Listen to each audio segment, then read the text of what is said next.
આજે તુલસી વિવાહનું આયોજન કરેલ છે ગામ લોકોએ. તો ગામની અંદર સૌનો સહકાર છે અને નાનું એવું કામ મોટું છે, પણ એક મને એવું થાય છે કે વિચારો આવતા સમય ઘણો વયો જાય છે. જ્યારે આપણે એમ કહીએ છીએ કળયુગ છે, પણ આજે મને એવું લાગે છે કળયુગ દેખાતો નથી.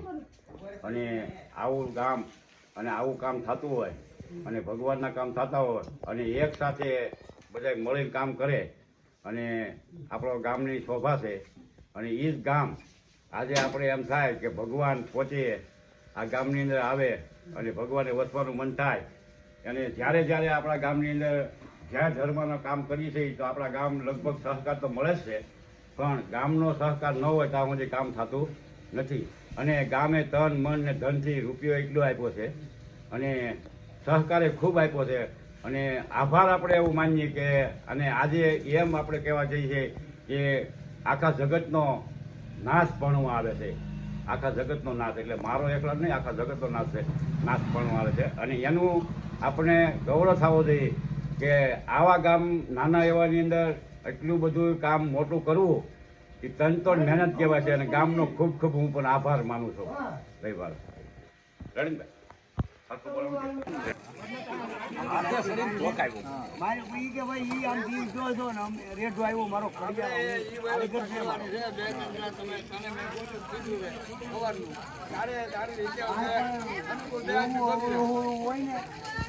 બોલાવી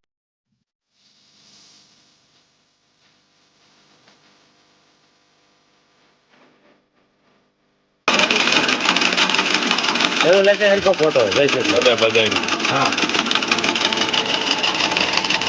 અમારું મિલે કાંઈ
જય શ્રી રામ મિત્રો, આજે અમારા ગામની અંદર તુલસી વિવાહનું આયોજન કરેલું છે.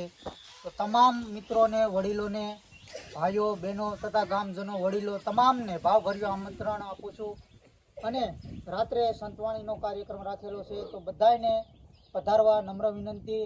જય શ્રી રામ, જય માતાજી, જય શ્રી રામ. અને અમારી ચેનલ જય બર્ધનને સબસ્ક્રાઈબ કરજો, લાઈક કરજો, શેર કરજો. જય શ્રી રામ, જય શ્રી રામ.